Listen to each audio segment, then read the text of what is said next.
السلام علیکم دوستو، اس ویڈیو میں آپ کے ساتھ صابن کے کاروبار میں جو مشینری استعمال ہوتی ہے اس کے حوالے سے گفتگو کی جائے گی، اور ساتھ ساتھ آپ کو ویڈیو جو ہے مشینوں کی ورکنگ ویڈیو بھی دکھائی جائے گی۔ تو ناظرین، سب سے پہلے ہم بات کرتے ہیں کہ اس کاروبار میں ہمیں ایک مکسر مشین کی ضرورت ہوتی ہے، جس میں ہم نے اپنے کیمیکل کو مکس کرنا ہوتا ہے، اور مکسنگ کے بعد جو ہے ہم نے اس کو دوسری مشین میں جو دوسرا سٹیپ ہوتا ہے وہ پلوڈر کا ہوتا ہے۔ اگر آپ کے پاس بجٹ ہے تو آپ مکسر مشین لے سکتے ہیں، اگر آپ کے پاس بجٹ کم ہے تو آپ مکسر مشین کو ہٹا کے کسی بڑے ٹب میں مٹیریل کو ڈال کے ہاتھوں سے جو ہے مٹیریل کو مکس کر سکتے ہیں۔ مکس کرنے کے بعد آپ نے اس مٹیریل کو اٹھا کے پلوڈر میں ڈالنا ہے، جو کم سے کم 5 انچ کا لینا چاہیے۔ ویسے تو بجٹ کے حساب سے اس سے مہنگے بھی ہیں، پلوڈر بھی ہیں، ڈوپلیکس بھی ہیں، اس سے بڑے پروڈکشن والے بھی ہیں، کوالٹی وائز بھی ہیں، تو کم سے کم جو ہے وہ آپ کو 5 انچ کا لینا چاہیے۔ 5 انچ کا جو پلوڈر ہے اس میں جب آپ مٹیریل ڈالتے ہیں تو 3 سے 4 بار آپ نے اس کو مٹیریل کو مختلف جالیوں کے ساتھ جو ہے رپیٹ کرنا ہوتا ہے، تاکہ آپ کا مٹیریل جو ہے وہ اچھی طرح سے مکس ہو جائے۔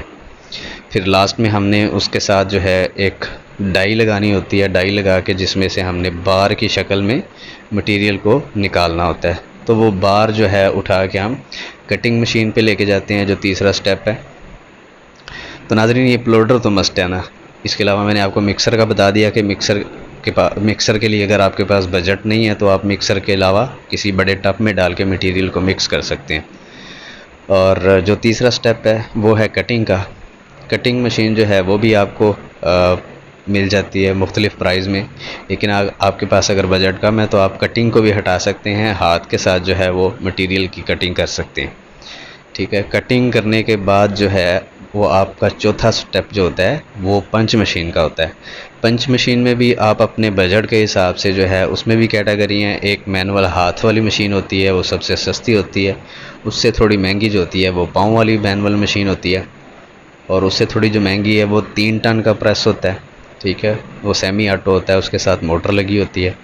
اس کے بعد چوتھا جو ہے وہ 5 ٹن کا پریس ہوتا ہے، یعنی کہ یہ 4 کیٹیگری ہیں پنچ مشین میں۔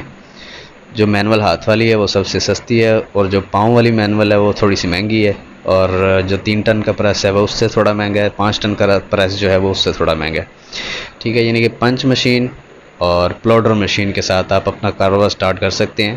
باقی جو مکسر اور کٹر ہے اس کا سلوشن میں نے آپ کو بتا دیا کہ وہ آپ کس طرح ایڈجسٹ کر سکتے ہیں اگر آپ کے پاس بجٹ کم ہے۔ ناظرین، اس 4 مشینوں کے بعد اگر آپ پیکنگ کرنا چاہیں تو پیکنگ جو ہے وہ مینول طریقے سے بھی کر سکتے ہیں۔ ایک سیلر مل جاتا ہے، اس سے آپ سیل لگا سکتے ہیں، اور اگر آپ پیکنگ مشین کے لیے آپ کے پاس بجٹ ہے وہ پیکنگ مشین بھی آپ خرید سکتے ہیں۔